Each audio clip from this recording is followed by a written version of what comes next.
And here in the studio, we have some documentarians, some budding, some veteran documentarians to talk to us about a upcoming documentary film festival and about Docs in Progress. So, Erica Ginsberg, can you welcome to the studio? Thank you so much, Eric. Oh, I'm sorry. Let me get your mic on. Try that again. Welcome to the studio. Thank you so much, Eric. And who else do we have here in the studio with us? I'm Emma Kouguell, the director of Wild About Hank. Jerome Barney, one half of Weird Science Productions. What is that? What is that called? Weird Science. Weird Science. Okay. And I'm Matthew Wright, the other half of Weird Science Productions. Okay. And so, Erica, why don't we start with Docs in Progress? What is that? Sure. Well, Docs in Progress is a nonprofit organization, and we're based in Silver Spring, but serve the whole Metro DC area. And essentially, our mission is to help people make documentaries. And we do that in a variety of ways, helping what we call emerging documentary filmmakers. So that would be everyone from sort of the aspiring first-time filmmaker who, maybe just has a great idea and just needs to know sort of the tools of how to turn that into a film, to people who may be already working on their first or second films, recent film school graduates, and even really experienced filmmakers who maybe for the first time are working on their first independent documentaries. So we do a variety of programs and services, classes, workshops, networking events, work in progress screenings, and of course our Community Stories Festival, which is coming up this week, which is really a great way to connect these filmmakers to audiences, because we live in a region where people just love documentaries, and this is a great way to sort of share and have a collective experience of engaging with documentary film. So where's the film festival going to be airing? Well, the Community Stories Festival is actually a 4-day festival this year. It is going to start Wednesday night at the American Film Institute in Silver Spring. And then Thursday night, it's coming to Takoma Park at the Takoma Park Community Center at 7:30 p.m. We're doing some things in Wheaton. This is new. We're partnering with the Wheaton Film Festival. I saw that. That's Friday night. That's going to be Friday. And so I and one of my co-founders, Sam Hampton, will be doing a panel on documentary filmmaking.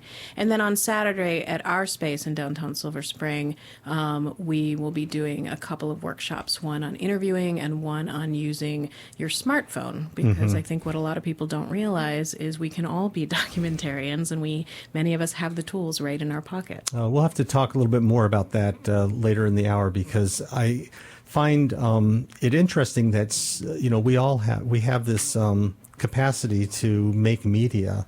It's been democratized. Everybody has that capacity. So, learning how to do it well is, the next step.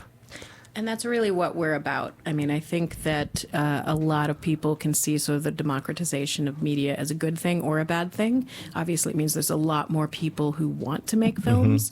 And so what we're really trying to do is help them learn the tools of storytelling, understanding and not being afraid of the technology, but really using it more as a tool to tell great stories. And we're excited because we have a few filmmakers here today. Sure. Some of whom have been through our programs and some who have been through film school programs to kind of, show that there's different ways of really developing your skills as a documentary filmmaker. Now, the event on Thursday, I understand, is that sold out, or can you still get tickets for that? Our event on Thursday still has tickets available. The best news of all is it is a free event because we're partnering and get support from the City of Takoma Park and the Takoma Foundation. So tickets are free, but we do recommend getting them in advance and reserving them. That'll speed you through the process, and you can get that on our website, which is docsinprogress.org. And then the event in Wheaton, you can also... Yes, we have a link to the Wheaton Film Festival site. I believe they do still have tickets available. The only event that I know is sold out is our opening night screening of our student work at AFI on Wednesday. That right now is standby tickets only. And we do also still have tickets available for the other screening that evening, which is a screening of a new film called Indivisible. And the director of Indivisible could not be with us tonight, but she has actually won several awards, I believe, for that film. She has. Her name is Hilary Linder, and she is someone who, to me, is sort of like the ultimate Docs in Progress success story, because she came to us not having a background in film at all. She had a lot of other experience in her life, but she had a story she wanted to tell. It was her first film. She applied for our fellowship program. She's taken some classes with us. She did our peer pitch program, and she's also fiscally sponsored. So she's raised money through Docs in Progress. So she's really taken advantage of a lot of different programs and really come out, with a beautiful film that's really looking at the, kind of taking the immigration debate, but looking at it from a very personal perspective of three young people who are all what they call dreamers. And these are young people who are undocumented, and their families have actually been deported. And so they are fighting to be reunited with their families. So it's, again, just a first-time filmmaker, but it's really a beautiful film. It's been playing film festivals all across the country. That's why she can't be here today, because she's at another film festival out of town, and has been winning awards and really making a huge impact. And so this is a wonderful opportunity to showcase, this film, not only because it's somebody who came out of Docs in Progress, but just because it is such an important film, especially right now. Okay, well, let's play a clip from that. So we're in I don't know what type of car, but we're in a big white SUV. And there's 8 of us heading to the border. We are on some Arizona highway. We're doing a road trip to the border, and road trips are the best. So we're just excited to get to do this today together.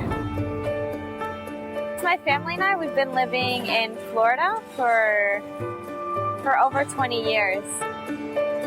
I was back in 2007. My mom and I were driving and unfortunately got pulled over. But I remember also thinking that, it's just for this. It's just for driving without a license. It's nothing else, nothing bigger. Ultimately, things don't work that easily. She was deported. I haven't seen my mom in 6 years.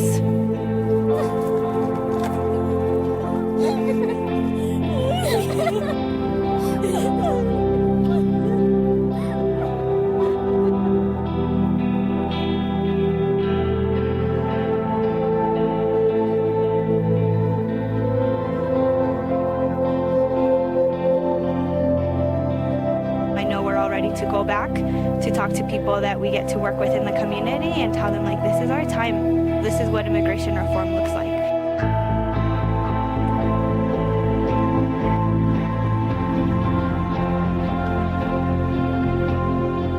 We are talking to all House members, seeing if we can get their commitment to support pathway to citizenship, ending deportations, and reuniting families. It's exciting, but it's a long battle to go.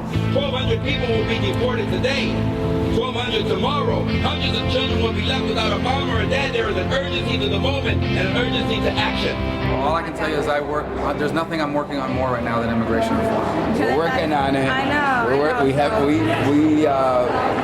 We don't have an agreement to exclude it. So I'm asking you to really stand beside me and my family to make sure that provision stays in there. To make sure it doesn't get knocked out. You hit the nail on the head. I gave myself a 1-year limit, so I expect my mom to be back here within the year. As we take the halls of Congress and proudly declare that we are American, I carry with me my mother, my father, my sisters, who embody everything that I know that is good and true about this country. Thank you. We're ready just for it to be over, for us to just be together as a family.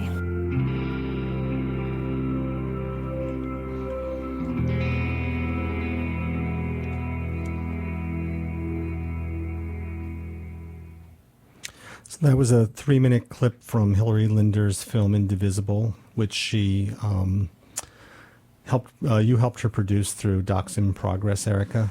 So can you tell me what the process was for her coming to you with an idea to make a film, and how did she pull off this this work of activism and art?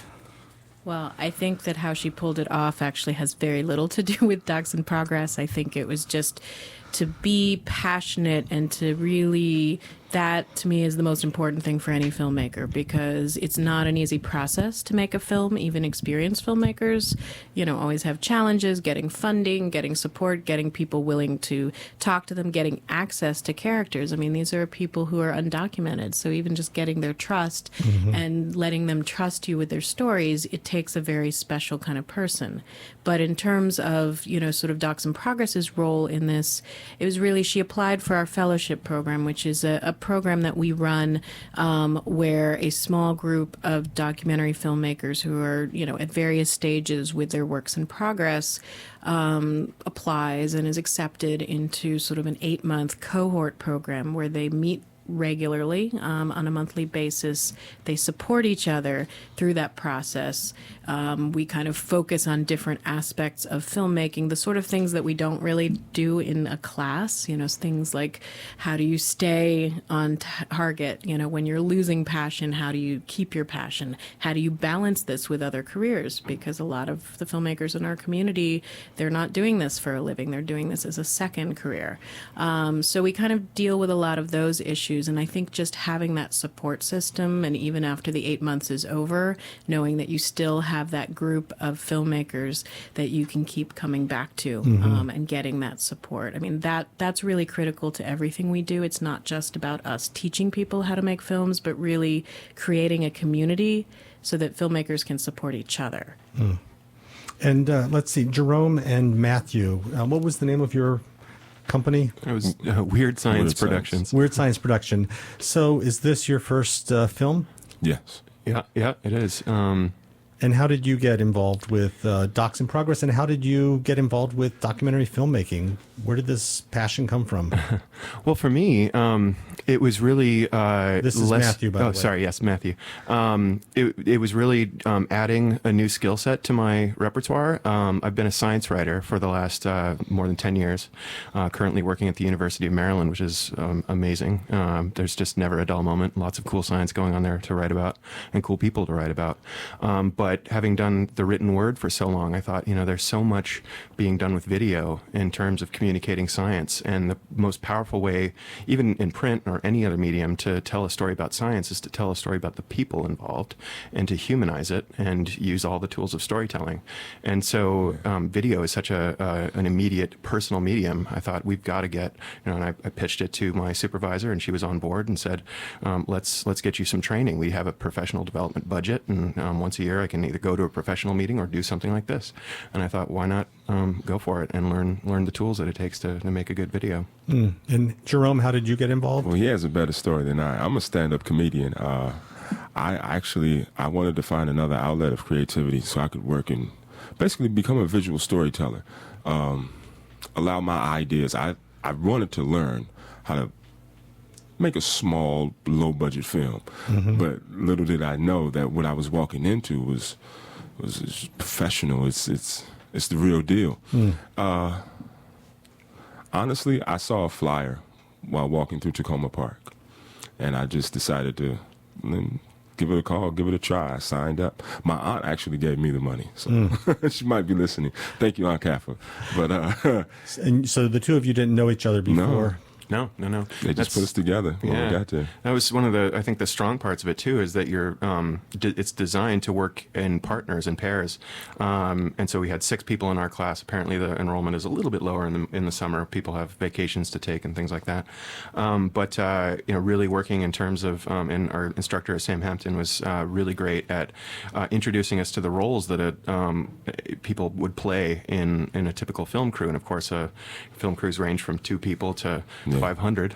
So we had to fill various roles. But I think working with partners and sort of getting other perspectives. I'm a big fan in all of my work of having other eyes on the things that I create, because that's what really brings out the best in any product. I honestly want to say that the stars were aligned, because Matthew was a great partner to work with. Also, that the subject that they gave us, the topic, our project, Two Wheels, One City. I grew up in Washington, D.C., and one of the favorite things about the nation's capital is being able to ride a bike anywhere. Well, why don't you tell us a little bit about that and how you came on that story, across that story? Sure. Well, actually, so Erica and her team did a lot of great work and did all the footwork finding local businesses and groups and organizations in town. They do this for all of their intro courses, but then they gave us the contact information and said, you got to take it from there. You got to make contact and set up a time for filming and take care of communicating with them. So it was week 2. It was a 6-week course. Week 2 was when we got when we first heard what the assignments were, and we were able to, as a class, pick and choose between the assignments and partners. And the first one is like, okay, first thing up, we've got a bike shop, and my hand just shot into the air because I'm a bike nut. I see you're wearing a bike T-shirt. Yeah, I kind of had to today. Yeah, absolutely. So yeah, I'm a total bike nut. I'm an amateur mechanic. Ride as much as I can. Try my best at racing cyclocross, and I thought, this is just perfect. I couldn't have asked for a better opportunity, and then was really lucky and fortunate to have JB on board as well. Jerome. Yeah. So why don't we play a little piece of that? Sure.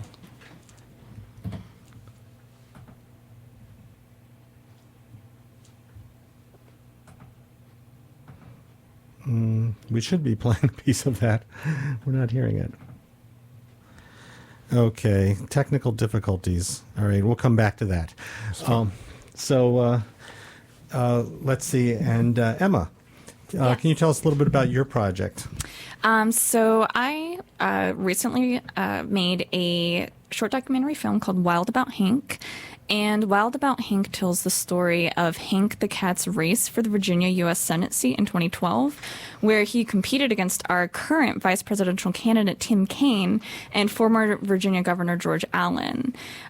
So it focuses on Hank's campaign, and Hank, a cute cat, he wears bow ties and ties. His campaign team did a great job making him appealing and also giving him a voice in politics is kind of the hook of the film, but it goes a lot deeper than that. It's ultimately a political commentary about how our elections work, politicians, and about the emotions of the people that can go into the elections.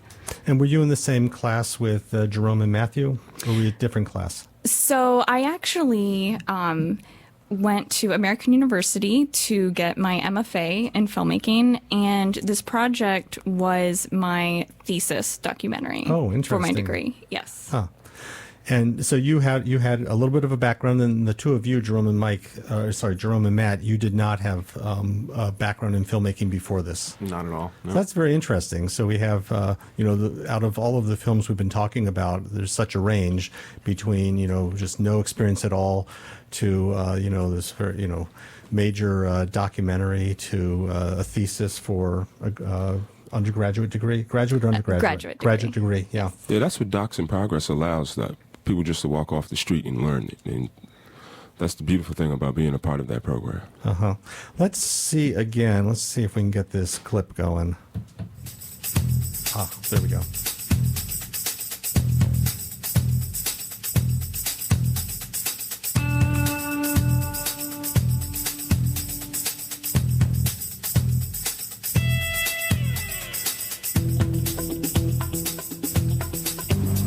For us, why bikes is very simple. Kids love bikes. It's recreational. They see it as recreational. After I take that 15-minute bike ride of riding anywhere, I just feel like a new man. But there's a booming market here in DC. Nationwide, the trend is that bike shops are closing their doors.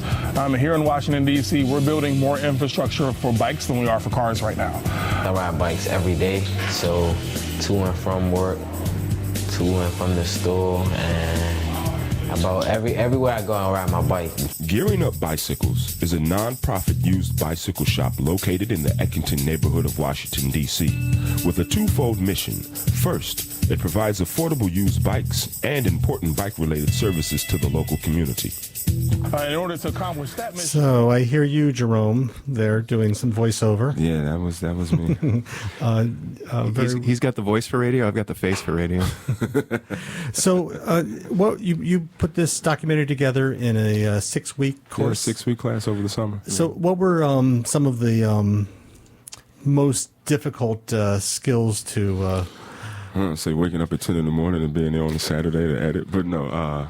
Honestly, it was smooth. Honestly, it was easy. Docs in Progress really makes it easy for you. Like they set it up, and Dr. Sam Hampton is one of the best. I'm lucky to say that I know him. Just how everything that he taught us, and my partner. So Matthew Wright, he's just a. I'm just surprised to even be here. Well, that's the thing is I think we all learned so much from our classmates as well. Yeah. In addition to Sam, Sam was amazing. And I remember day one, all of us were a little bit nervous and asking questions, and none of us came right out and said it this way, but we were like, how are we going to get all this done in just 6 weeks, 3 hours on a Saturday? And of course, we were told up front that we'd have to spend some time outside to do the shoots and stuff like that, and so we knew that was coming.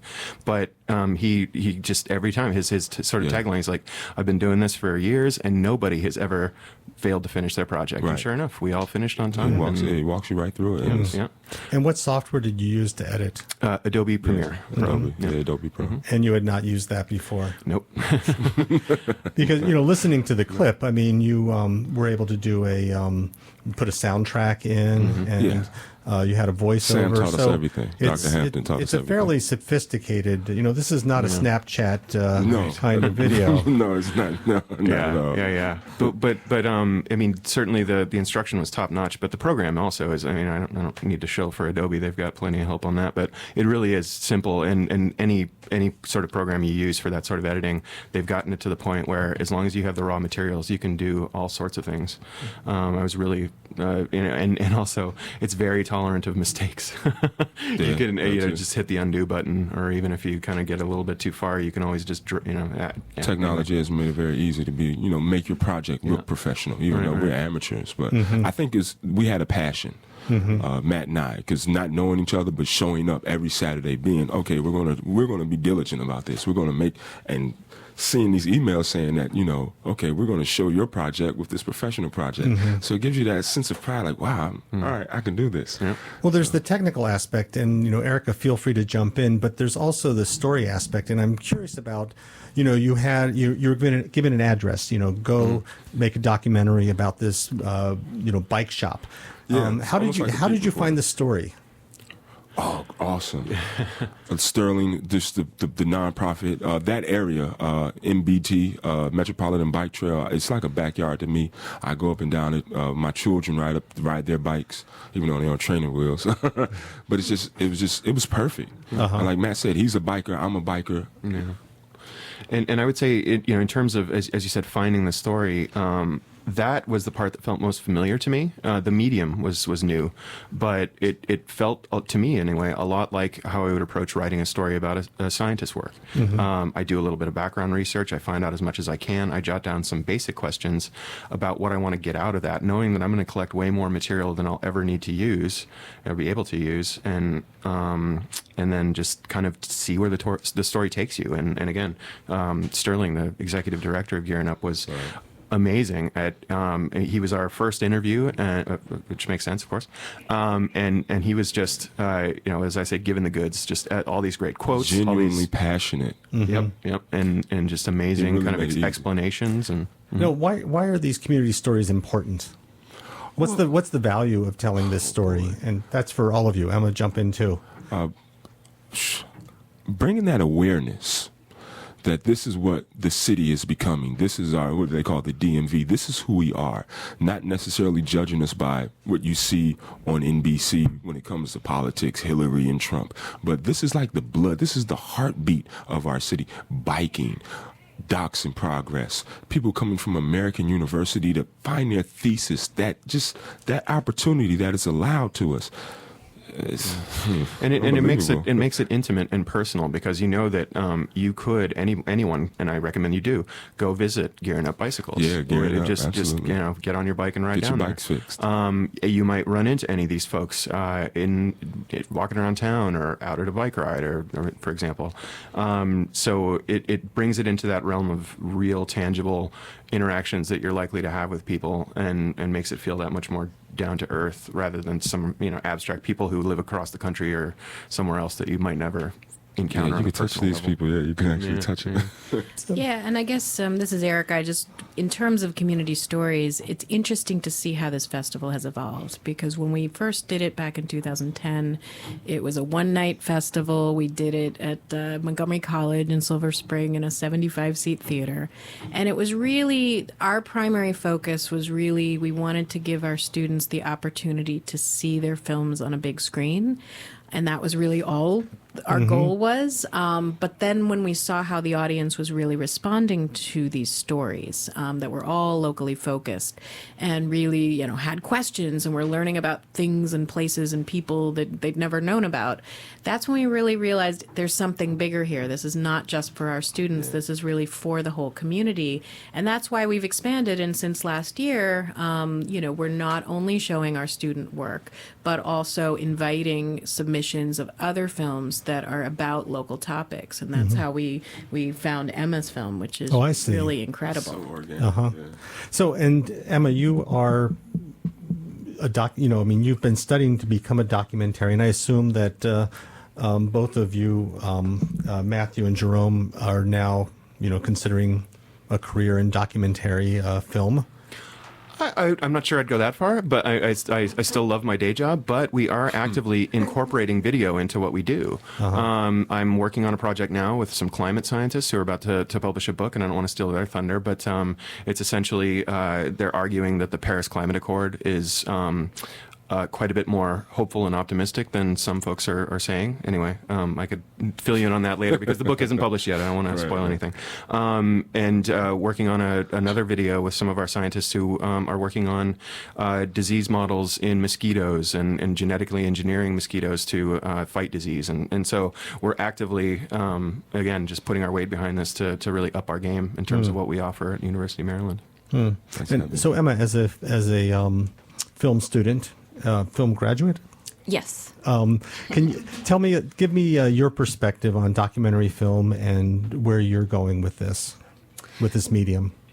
So I see, for me, documentary film is a way to kind of explore various stories. I love digging into various topics and kind of, I guess, making my way into people's lives and pulling the story out of that and seeing how is it important to the people who hold this story, and then how is it important to the people, whoever will view it.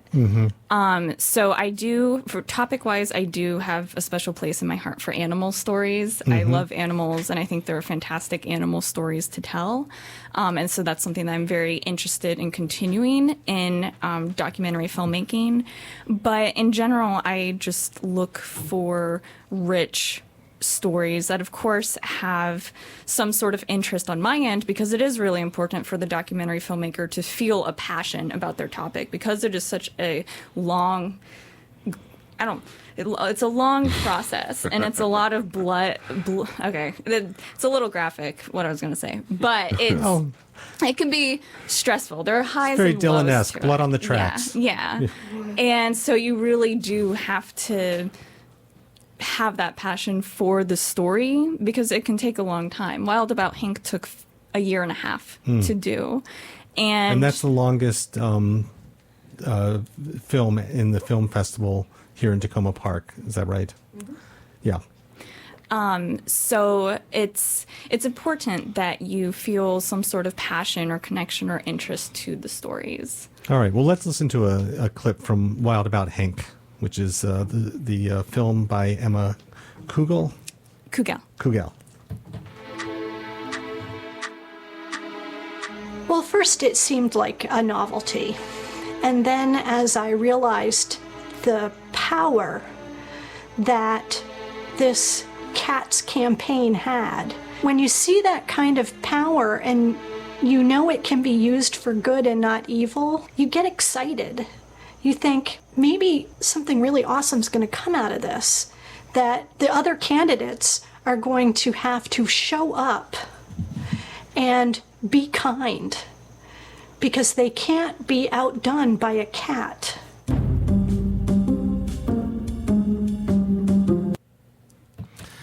That was a clip from Wild About Hank. You're listening to Talk of Takoma on WOWDLP 94.3 FM, Takoma Radio.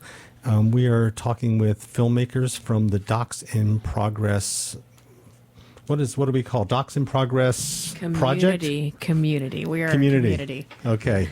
And there's an upcoming film festival of community stories over next week, Wednesday, Thursday, Friday, and Saturday. There are events. You can find out more about those events by going to the Docs in Progress website, which is docsinprogress.org. Okay.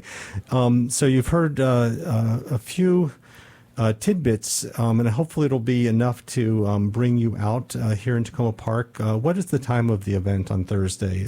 It begins at 7:30 p.m., and again, that is at the Takoma Park Community Center. It's going to go till about 10 p.m. We're going to be showing about, I think we have 12 films over the course of the evening, including both of the ones that we just heard about, and we're really excited. It's going to be an eclectic group of films covering topics from all across the DC metro area, and it's really a great opportunity to meet the filmmakers, hopefully some of the people in the films, and just have a wonderful community exchange. Documentary is so hot, and it's interesting because 10 years ago I would have said the same thing. It just seems to become, documentary filmmaking seems to be becoming more and more popular all of the time. I think the fact that there's the spoof documentary series, Documentary Now, I've forgotten the names of the actors, the Saturday Night Live actors who do, spoofs off of famous documentaries, tells you something about the place of documentary. I know when I was growing up, I think I would have been bored at the idea of documentary, but there are just so many good stories out there being told by documentary filmmakers. I think that this film Indivisible gives a perfect example. In the last hour, we were talking about the Trump effect, and a film that talks to people who are experiencing the consequences of immigration law in the United States, puts a human face on an issue that it's easy to be theoretical about. So it seems like documentary filmmaking is important because it puts us in connection with other people.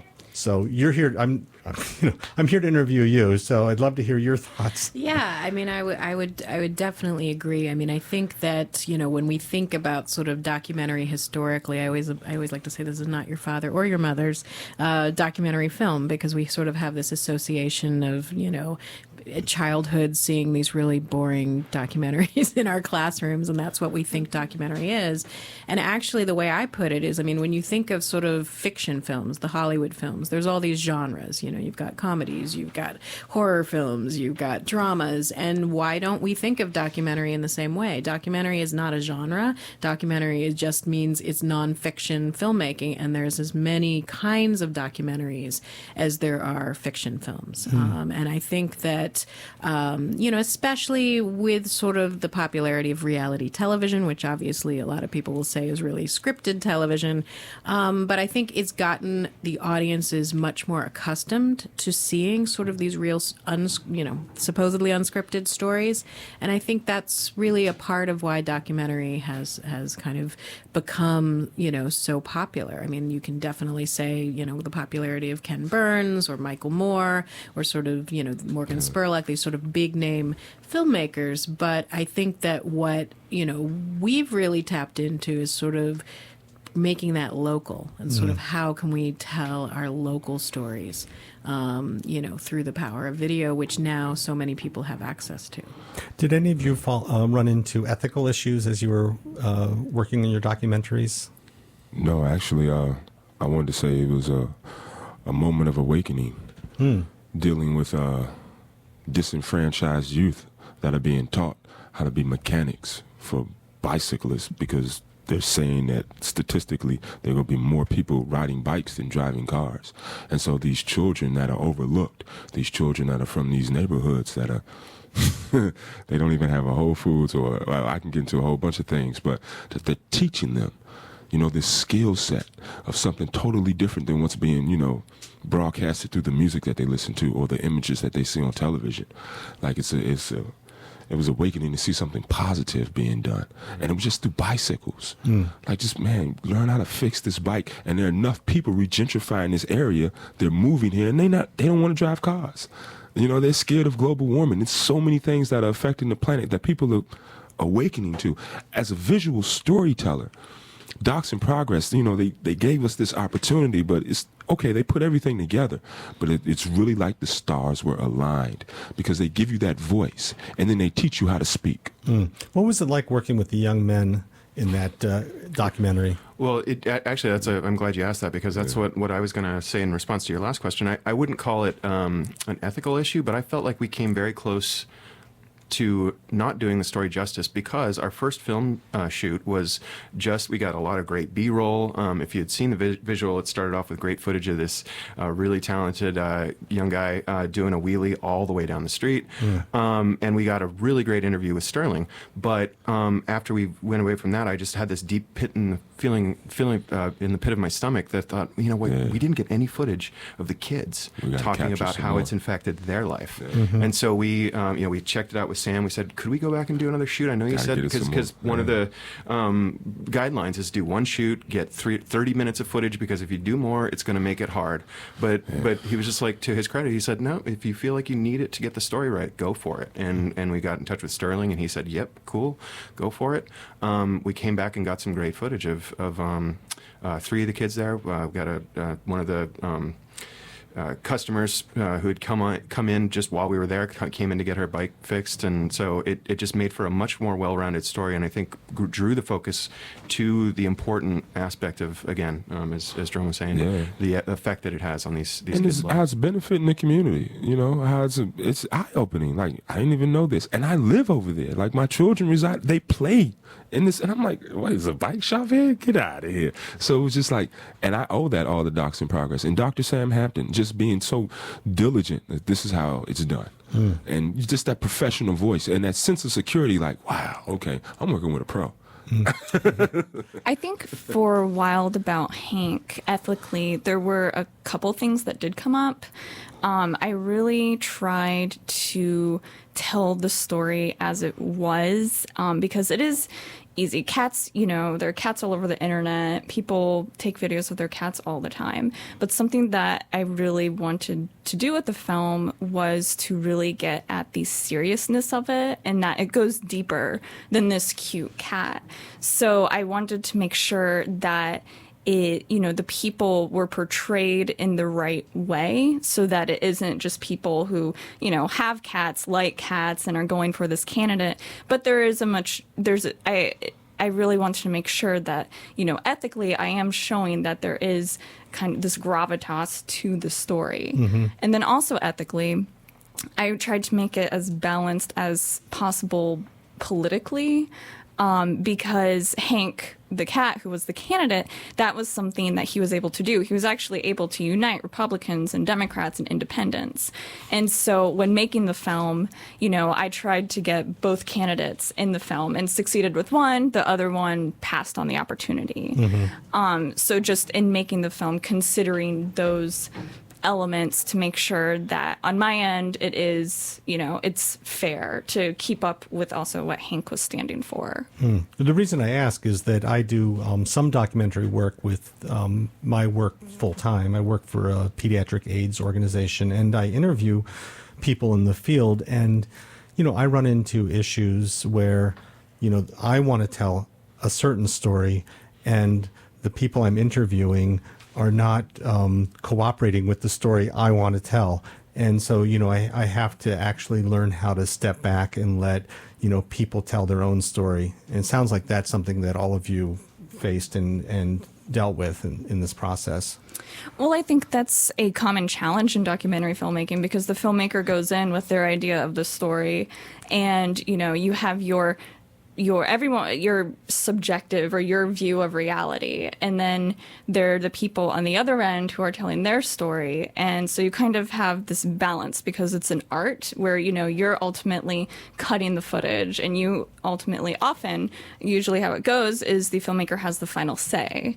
But yeah, it is a balance between, what are the people saying and, how as the filmmaker can you make it a lot of the times so you feel like your subjects or your interviewees will feel good about the story, right, and how is it most truthfully told.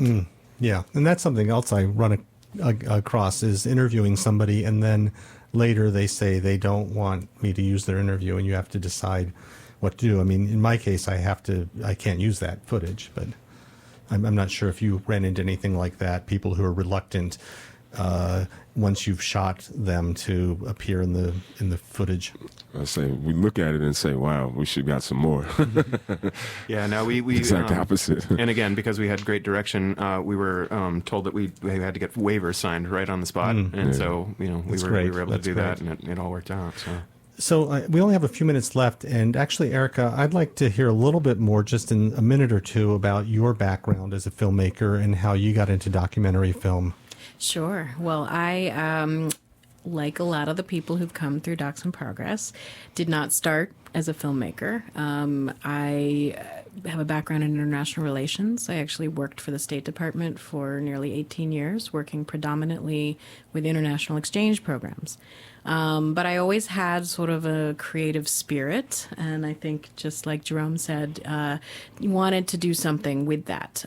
So I actually also went to American University and got a master's while I was working, and because at that time there wasn't an organization like Docs in Progress. There are other amazing film organizations in town, but not one that was specifically documentary. And actually, when I started, I thought I wanted to go into screenwriting and be a fiction filmmaker. And then I just fell in love with documentary filmmaking and really realized that was where my passion lay. And so after I graduated, I started working on my first film. I co-produced a documentary with a colleague who I'm still working with as a producing partner, Leon Gerskevich, about post-war life in former Yugoslavia. And, and did a couple more things. And really, Docs in Progress came about sort of as a need to build that community. So it wasn't that we had the intention of being a nonprofit or offering classes. It really just started as a work in progress screening series so that I and my colleagues Adele Schmidt and Sam Hampton could have a space to get feedback on our films and our friends' films, and then it kind of just evolved from there. And so I'm still working on films. Obviously, nonprofit management takes up most of my time, but I'm currently working on a film about people who work for the federal government who also have a creative calling on the side. And so kind of comes from my own experience. Well, let me throw the question. Maybe this will be our last question of the day, but to you, Erica, and then anybody else who wants to jump in. And it's a question I've asked before, but storytelling. Why is it important to tell stories, and why is it important to tell stories about actual people and let people tell their own stories rather than doing Hollywood scripted movies? Documentaries have what value? Well, I think, there's a saying that says truth is stranger than fiction, and I think as you'll see in some of these films, you will definitely see that. But I don't know. I mean, I think we are now in a storytelling culture. We're in that selfie culture. We're in the culture where everyone's sharing everything all the time on blogs, on social media. And it's all so fast. You have to get all these stories out in 140 characters. And I think when you can really devote some time, whether it's a 6-week class or a year and a half of working on a film or 10 years working on a film, you really can go deeper and really be able to bring those stories out. Sorry, go ahead. Oh, that's okay. I would actually say that storytelling is the oldest form of communication that exists. I mean, ever since we were sitting around campfires and sort of drawing pictures in the sand or whatever it happens to be. I mean, I would almost go so far as to say that our brains are wired to respond to stories in a way that We're not wired to respond to data and things like that. We have to kind of like, our brain has to do some mental gymnastics to understand, what percentages and statistics mean. But if you talk in terms of stories and personal experiences, people get it. Right and away. there's also a large segment of the population that learns from watching things on television or watching a movie. There's several things. You can look at Discovery Channel, learn about deep sea fishing. So it's just that it's that avenue, it's that venue, it's that what am I trying to say? Well, we're going to leave it there because it is time for us to vacate the studio. But I want to thank all of you for joining me today. Emma Kouguell, Jerome Barney, Matthew Wright, and Erica Ginsberg. Docs in Progress. What is the website again? docsinprogress.org. And Thursday night at the Takoma Park Municipal Building at what time? 7:30 p.m. 7:30 p.m. And all of you will be there. Yes. Yep. Yes. Okay, so meet these up-and-coming filmmakers. Documentarians. Visual storytellers. Exactly. All right. Well, thank you all for being here, and thank you, listeners, for listening in to Talk of Takoma. We will be back next Sunday at 1 o'clock.